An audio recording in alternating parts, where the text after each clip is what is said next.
आज हम लोग पढ़ेंगे उदयन के बारे में। उदयन या उदयभद्र। तो उदयन जो था, उदयन अजातशत्रु का पुत्र था।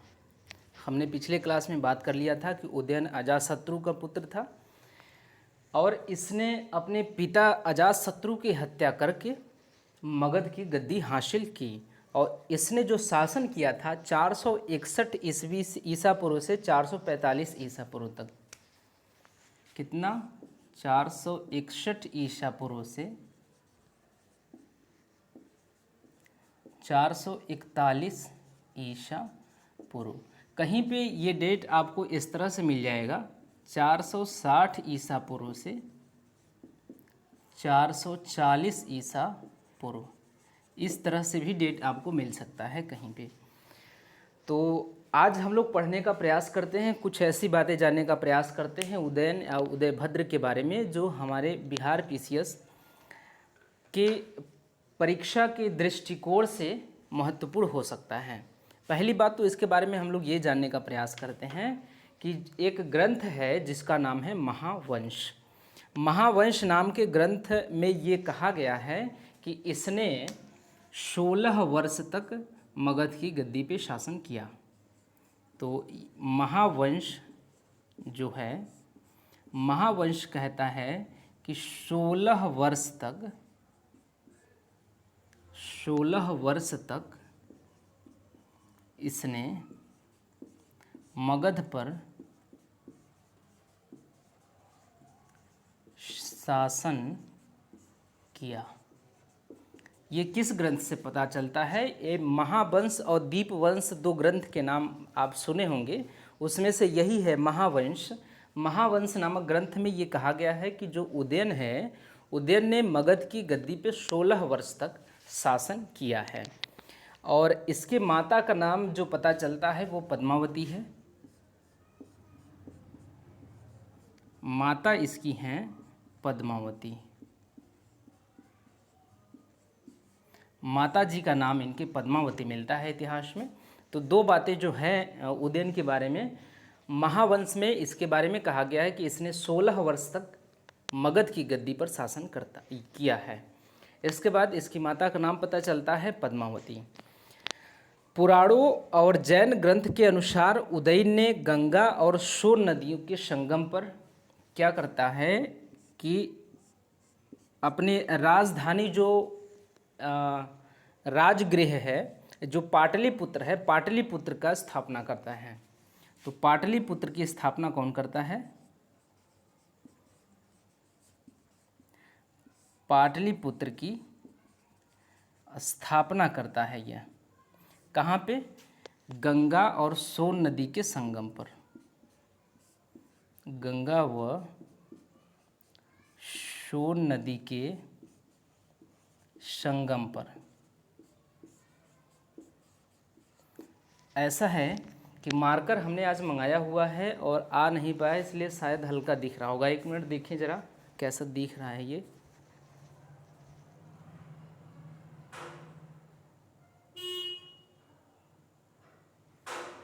ठीक है, थोड़ा धुंधला दिख रहा है, लेकिन आप हमारी बातों को सुनिए और फिर थोड़ा सा एडजस्ट कीजिए। उसके बाद कल से आज शाम को ही मार्कर आ जाएगा, तो फिर अगला क्लास नए मार्कर से लिया जाएगा। स्याही भी इसका ख़त्म हो गया है। तो ये बात है कि पाटलिपुत्र की स्थापना किया इसने।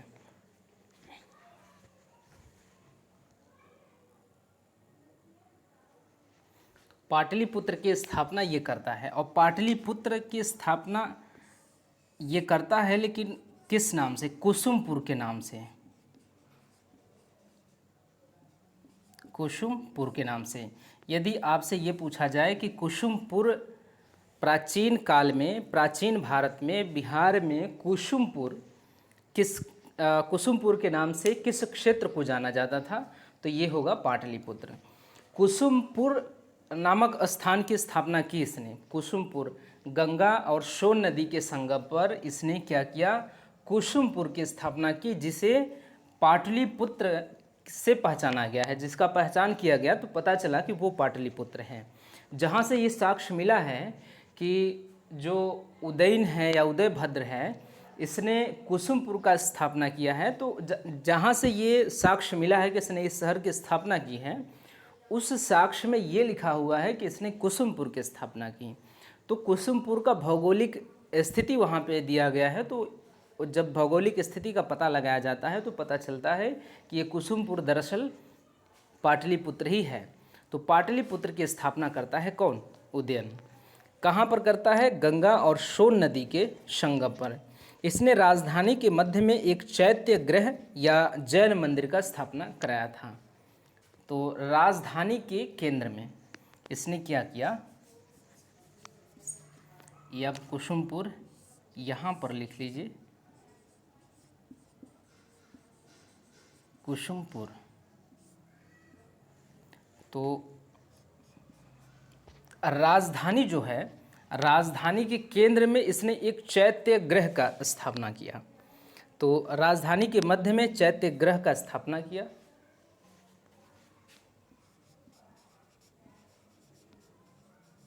राजधानी के मध्य में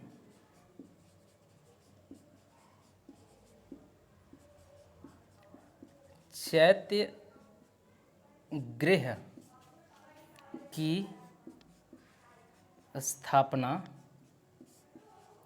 कराई। ये चैत्य गृह क्या है? जैन मंदिर।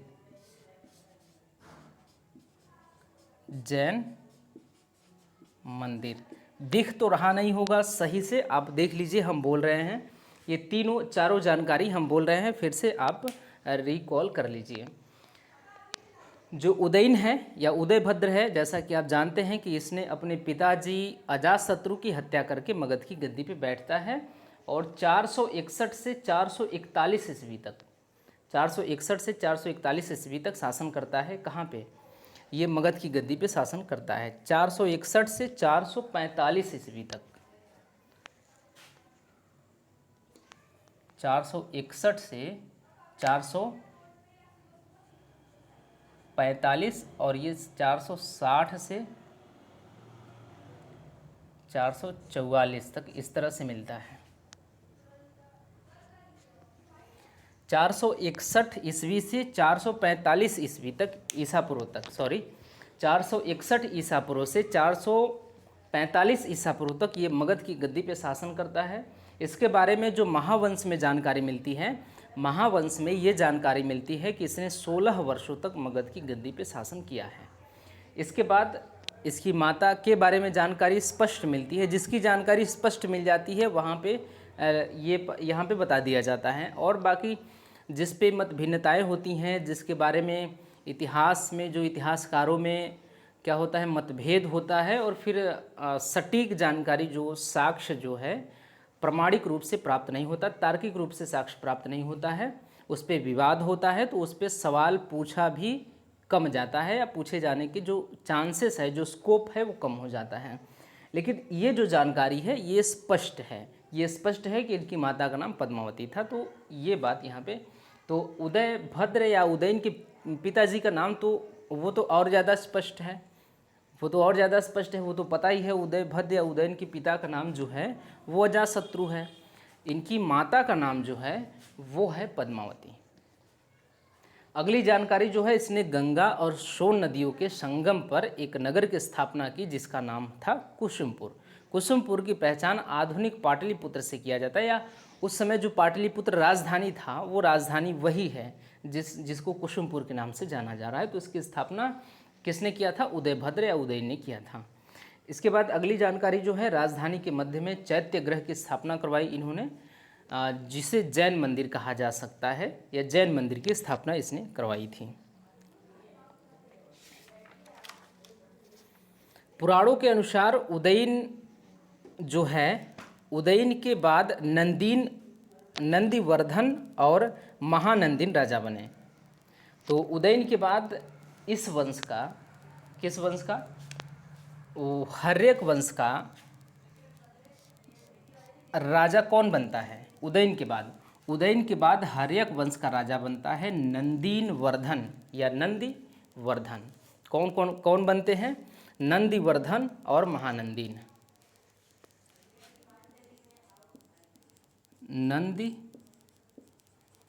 वर्धन, इसके बाद बनता है महानंदीन। महानंदीन। तो दिख कम रहा होगा, आप ऐसे पढ़ लीजिए, ऐसे सुन लीजिए। उदयभद्र या उदयन पहले शासन करता है, उसके बाद पुराणों में पता चलता है। ये जानकारी हमें कहाँ से मिलती है? ये जानकारी हमें पुराणों से मिलती है।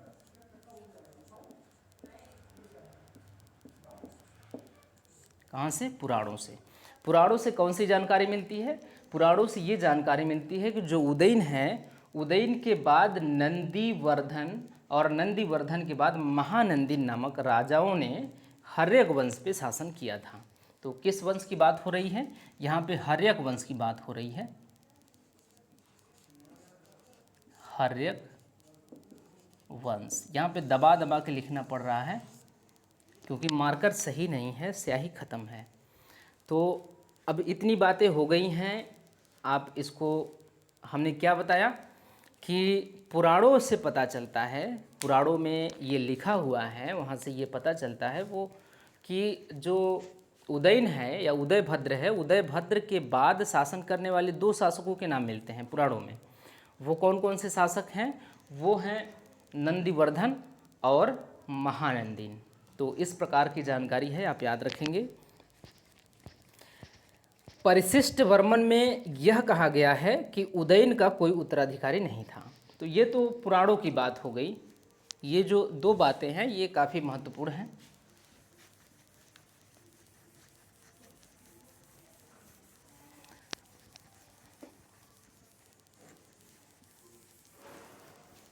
परिशिष्ट वर्मन नाम का एक ग्रंथ है।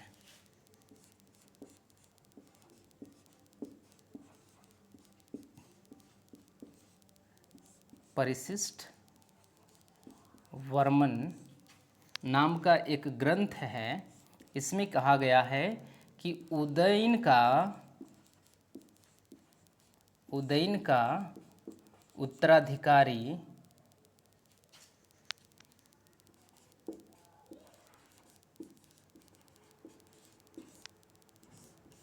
नहीं थे।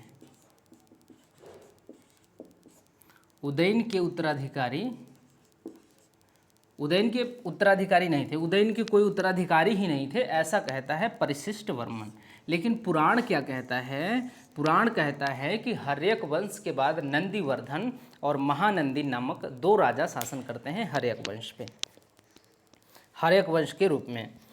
लेकिन और स्रोतों से, अन्य स्रोतों से इसके 3 पुत्रों की जानकारी मिलती है। उदयन के 3 पुत्रों की जानकारी मिलती है। किसके? उदयन के 3 पुत्र कौन कौन से? 3 पुत्र थे नागदशक, मुंडक और अनिरुद्ध। तो अनिरुद्ध, नागदशक और मुंडक। अनिरुद्ध,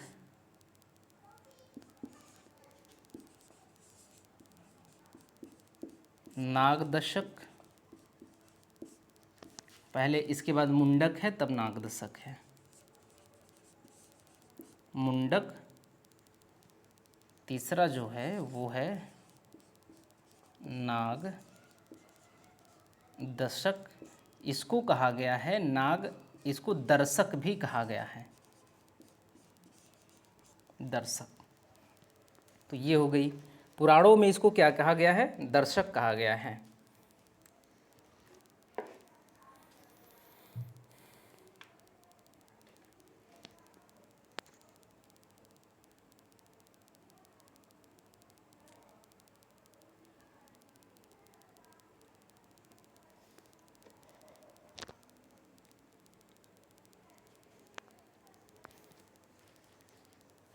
तो जो नागदशक है, 3 पुत्र हैं, इनके अन्य स्रोतों से 3 पुत्रों की जानकारी मिलती है। कौन कौन? अनिरुद्ध, मुंडक और नागदशक। और जो नागदशक है, नागदशक को दर्शक भी कहा गया है, लेकिन ये कहाँ कहा गया है? पुराणों में। पुराणों में इसको दर्शक भी कहा गया है। तो ये इस प्रकार की जानकारी निकल के आती है उदयन या उदयभद्र के बारे में। इसके बाद अगर हम लोग बात करें तो पाटलिपुत्र को राजधानी बनाया था इसने। तो ये बात हमने अभी बात कर लिया है कि कुसुमपुर नाम का एक नगर बसाया और उसको अपनी राजधानी बनाई। तो पाटलिपुत्र को राजधानी बनाया किसने? इसने। पाटलिपुत्र को राजधानी बनाने वाला शासक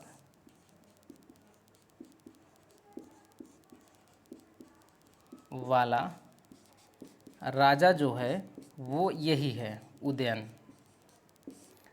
तो किसकी राजधानी बना? पाटलिपुत्र को राजधानी बनाने वाला, किसकी राजधानी बनाने वाला? मगध को राजधानी, मगध की राजधानी बनाने वाला। मगध, ये याद रखिएगा आप, किसकी राजधानी बनाने वाला? मगध की राजधानी बनाने वाला। मगध की राजधानी के रूप में पाटलिपुत्र को बनाया गया है। जो मगध की राजधानी है वो अब पाटलिपुत्र होगी, ऐसा घोषणा करने वाला पहला व्यक्ति कौन है? उदयन। तो उदयन ने मगध को अपनी राजधानी बनाई। तो यदि आगे से अब आपसे सवाल ये पूछा जाए कि पाटलिपुत्र को राजधानी, पाटलिपुत्र को अपनी राजधानी या पाटलिपुत्र को मगध की राजधानी बनाने वाला शासक कौन था? तो पाटलिपुत्र को मगध की राजधानी बनाने वाला जो शासक था वो था उदयन। उदयन के बारे में एक बात और कहा जाता है कि ये बौद्ध धर्म का अनुयायी था। नहीं, ये जैन धर्म का अनुयायी था। और जबकि हर्यक वंश के समस्त राजा जो थे वो बौद्ध धर्म के अनुयायी थे। तो ये थोड़ा सा विशिष्ट हो जाता है इसके लिए। ये क्या था? ये जैन धर्म का अनुयायी था। जैन धर्म का अनुयायी था। जबकि अन्य हर्यक वंश के राजा, अन्य हर्यक वंश के शासक क्या थे? वो बौद्ध धर्म के अनुयायी थे। बौद्ध धर्म के अनुयायी। सही से यहाँ तक दिख नहीं रहा है, हम बोल दे रहे हैं, आप लिख लीजिए, देख लीजिए।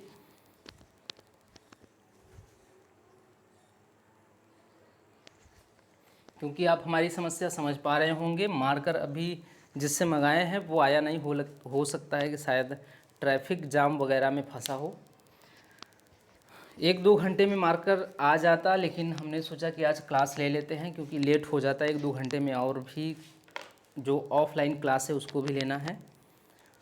तो अब हम पढ़ दे रहे हैं, इसको आप देख लीजिए। परिशिष्ट वर्मन में उदयन के उत्तराधिकारी नहीं थे। मतलब परिशिष्ट वर्मन एक ग्रंथ है, इसमें कहा गया है कि जो उदयन है उदयन के उत्तराधिकारी नहीं थे। दूसरी बात कि जो पुराण है, पुराणों में ये कहा गया है कि इसके बाद शासन करने वाले 2 शासकों का नाम मिलता है, नंदीवर्धन और महानंदी। लेकिन अन्य स्रोतों से इनके 3 पुत्रों की जानकारी हमें मिलती है, अनिरुद्ध, मुंडक और नागदशक, जिसमें से नागदशक को दर्शक भी कहा जाता है और वो कहा गया है पुराणों में। ठीक, इसके बाद पाटलिपुत्र को राजधानी बनाने वाला जो राजा था वो उदयन था। पाटलिपुत्र को मगध की राजधानी बनाने वाला राजा कौन था? यदि आपसे सवाल पूछा जाए तो आप बताएंगे उदयन। तो ये महत्वपूर्ण बात हो जाती है कि पाटलिपुत्र को अपनी या मगध की राजधानी बनाने वाला, इसको बार बार हम कह रहे हैं, आप याद रखिएगा। ये महत्वपूर्ण बात है कि पाटलिपुत्र को मगध की राजधानी बनाने वाला शासक कौन था? वो था उदयन। उसके बाद जैन धर्म के अनुयायी था। ये कहा था जैन धर्म का अनुयायी था। कौन? उदयन जो था जैन धर्म का अनुयायी था, जबकि अन्य हर्यक वंश के शासक जो थे वो बौद्ध धर्म के अनुयायी थे। इसलिए जैन धर्म में इसके जो थी इसका आलोचना किया गया है। उदयभद्र को पितृहंता कहा गया है। और इसको जैन धर्म में क्या कहा गया है? जैन धर्म में इसको कहा गया है पितृभक्त, पितृभक्त कहा गया है इसको। जबकि बौद्ध धर्म में, बौद्ध धर्म ग्रंथ में, यहाँ भी जैन धर्म ग्रंथ ही है, बौद्ध धर्म ग्रंथ में इसको क्या कहा गया है? इसको पितृहंता कहा गया है। पितृहंता हंता के अलावा अन्य आलोचनाएं की गई हैं बौद्ध धर्म में, क्योंकि ये जैन धर्म का अनुयायी है तो जैन धर्म वाले इसकी प्रशंसा करते हैं और प्रशंसा करते हुए इसे पितृभक्त कहते हैं, पिताजी का भक्त मानते हैं इसको। लेकिन बौद्ध धर्म के जो ग्रंथ हैं इनको पितृहंता या पिताजी की हत्या करने वाले कहते हैं। तो यदि अगर हम लोग बौद्ध धर्म की माने तो बौद्ध धर्म के अनुसार बिंबिसार की जो अजातशत्रु है, अजातशत्रु की हत्या उदयभद्र द्वारा या उदयन द्वारा नहीं किया गया होगा, क्योंकि बौद्ध धर्म ये कह रहे हैं कि ये जैन धर्म ये कह रहे हैं कि ये पितृभक्त है, जो पितृभक्त है वो अपने पिता की हत्या नहीं करेगा। तो अगर जैन धर्म की हम लोग मानेंगे तो कहेंगे, जैन धर्म की मान लीजिए कि जैन धर्म की अगर जैन धर्म की तरफ से बात करें तो वो कहेंगे, आप कहेंगे कि इसने अपने पिता की हत्या नहीं की थी। अगर बौद्ध धर्म की तरफ से आप बात कर रहे हैं तो आप कहेंगे कि इसने अपने पिताजी की हत्या की थी। तो ये हो जाती है उदयन के बारे में इतनी जानकारी।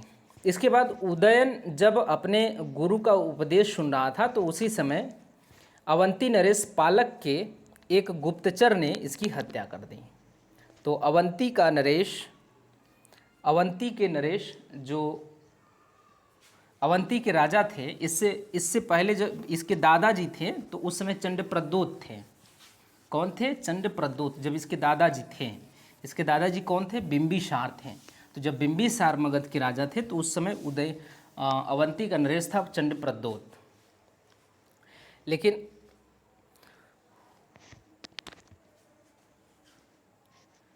इस समय अवंती का नरेश कौन है? पालक है।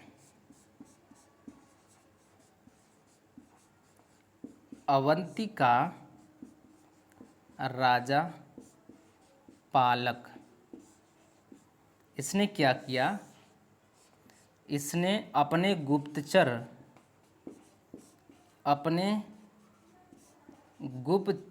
से उदयन की हत्या करवा दी।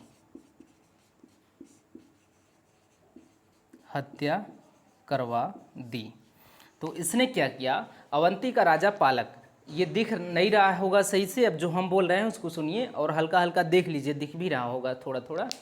तो अवंती का राजा पालक जो है वो अपने गुप्तचर से क्या करता है? उदयन की हत्या करवा देता है। तो यहाँ पे हो जाती है उदयन की मृत्यु। उदयन के तीनों पुत्र बारी बारी से 412 ईस्वी तक शासन करते हैं, ये पता चलता है। तो तीनों पुत्र जिसका नाम अभी हम लोगों ने क्या बताया था, ये नहीं, इनकी जानकारी पुराणों में मिलती है, इनकी स्पष्ट जानकारी नहीं मिलती है।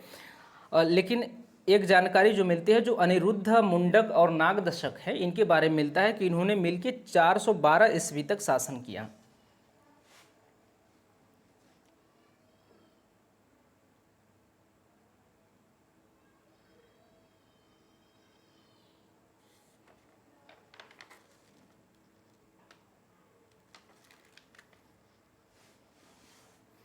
कब तक शासन किया? 412 ईस्वी तक। इसके तीनों पुत्रों ने मिलके 412 ईस्वी तक शासन किया।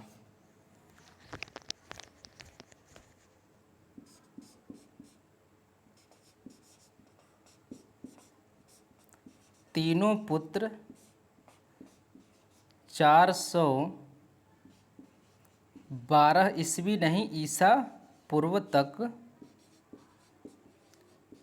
शासन किया, जिसमें से अंतिम शासक जो था,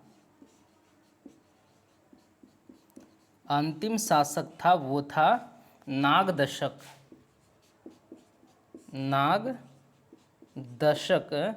इसको कहा गया है दर्शक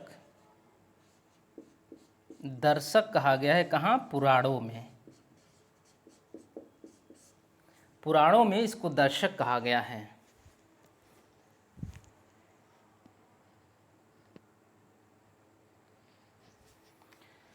पुराणों में इसको कहा गया है दर्शक। और ये नागदशक जो था वो अंतिम शासक था हर्यक वंश का। तो हर्यक वंश का अंतिम शासक,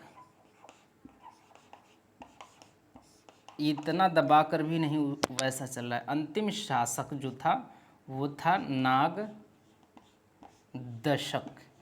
ये महत्वपूर्ण बात है, इसलिए इसको इतना दबा दबा के लिखना पड़ रहा है। तो इसको आप याद रखिएगा कि अंतिम शासक जो था नागदशक था, जिसको पुराणों में दर्शक के नाम से भी जाना जाता है। तो ये अंतिम शासक था। इसके बाद इन तीनों शासकों के समय में क्या होता है कि ये कल की वीडियो में हमने बात कर लिया था कि ये तीनों शासक बड़ा भोग विलासी टाइप के होते हैं। तो इसके खिलाफ जनता ने क्या कर दिया, विद्रोह कर दिया, और जनता ने विद्रोह करके इसको गद्दी पर से हटा के शिशुनाग को गद्दी पे बैठा दिया। तो किसको बैठा दिया, शिशुनाग को। शिशुनाग को गद्दी पे बैठाया, और ये क्या हो गया, शिशुनाग वंश का पहला राजा।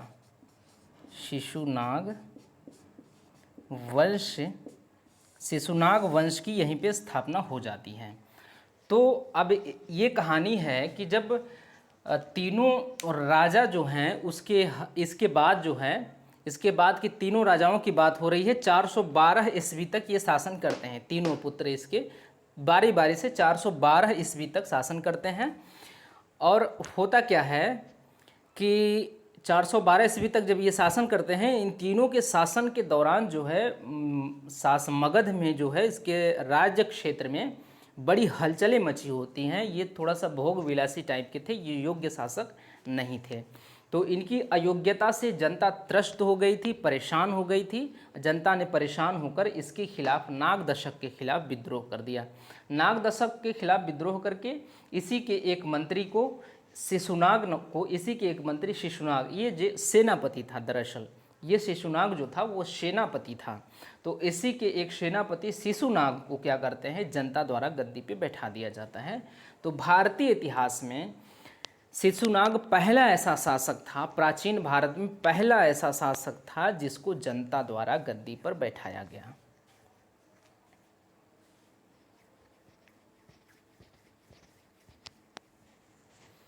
तो पहला ऐसा शासक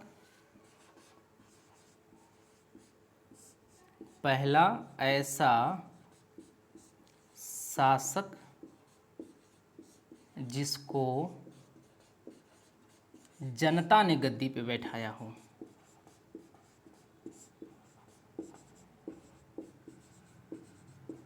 जनता ने गद्दी पर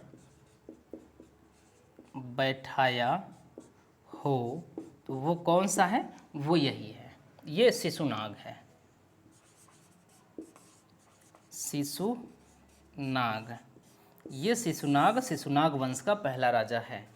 तो यदि आपसे पूछा जाए कि जनता द्वारा प्राचीन इतिहास में पहली बार एक ऐसी घटना घटती, मतलब प्राचीन इतिहास में सर्वप्रथम जनता के द्वारा गद्दी पर बैठाया गया पहला राजा कौन था, तो वो शिशुनाग था। तो ये वाली बात जो है महत्वपूर्ण हो जाती है। आपके सामने प्रश्न कभी आ सकता है, आप ऐसे प्रश्नों की सामना कर सकते हैं। चांसेस हैं कि जो प्राचीन इतिहास है या भारतीय इतिहास में, अगर हम संपूर्ण भारतीय इतिहास में बात करें, तो जनता द्वारा गद्दी पर बैठाया गया पहला राजा वो कौन था, शिशुनाग था। क्योंकि इससे पहले जितने राजा भी गद्दी पर बैठे हैं वो अपने पिछले राजाओं की हत्या करके गद्दी पे बैठे हैं, या खुद नहीं किए हैं तो उसके पिताजी हत्या करके उसको गद्दी पे बैठा दिए हैं। ऐसी घटनाएं देखने को मिली हैं। तो खुद के पिताजी या किसी रिश्तेदार द्वारा हत्या करके तो गद्दी पे बैठाया जा चुका है।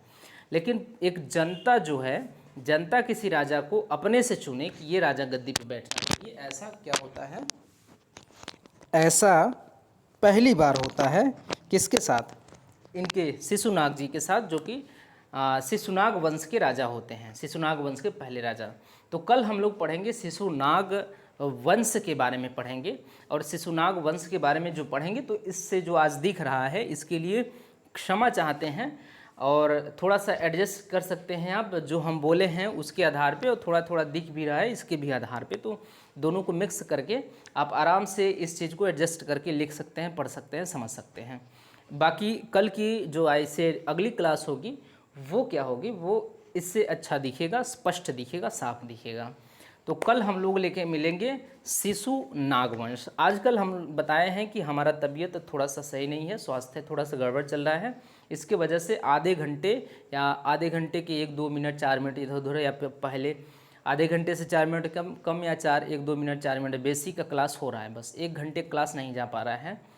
तो जैसे ही स्वास्थ्य सही होगा 1 घंटे क्या हम 2 घंटे का क्लास कर देंगे और आप लोग इस तरह से पढ़ के पूरा बिहार स्पेशल जो है कंप्लीट हो जाएगा। इस बार के एग्ज़ाम के लिए भी काम देगा, वो अगली बार के एग्ज़ाम के लिए भी काम देगा,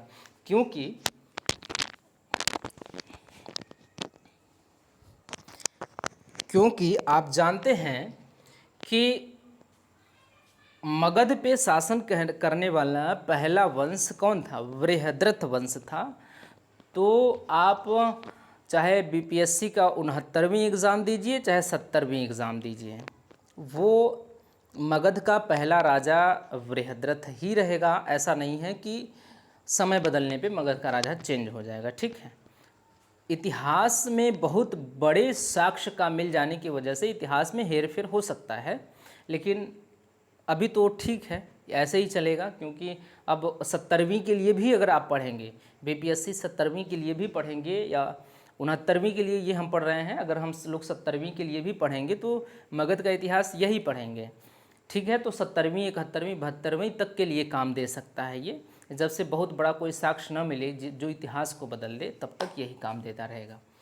तो ऐसे ही हम लोग कंप्लीट कर लेंगे पूरे संपूर्ण बिहार विशेष को। उसके बाद इसका हम लोग अभ्यास प्रश्न भी करेंगे, अभ्यास प्रश्न भी करके आएंगे। क्योंकि हमारे पास डिजिटल बोर्ड अभी उपलब्ध नहीं है, तो हम क्या करेंगे कि 2 प्रश्न लिखेंगे, एक इस साइड एक इस साइड, मतलब 2-2 प्रश्न। एक वीडियो में कम से कम 30 प्रश्न होंगे, 1-1.5 घंटे का वीडियो होगा, 30 प्रश्न होंगे। एक प्रश्न यहाँ लिखा रहेगा, एक प्रश्न यहाँ लिखा रहेगा, इतना तक उसके ऑप्शंस होंगे, फिर उसके बाद उसकी व्याख्या की जाएगी। तो इस प्रकार से 30-30 प्रश्नों की व्याख्या एक एक वीडियो में किया जाएगा, लगभग 1 से 1.5 घंटे का वो वीडियो होगा। इस तरह से बिहार पीसीएस का जो है वो अभ्यास प्रश्न भी आप लोगों का हम लोगों का कंप्लीट हो जाएगा। तो अब कल अगले वीडियो हम लेकर मिलते हैं शिशुनाग वंश।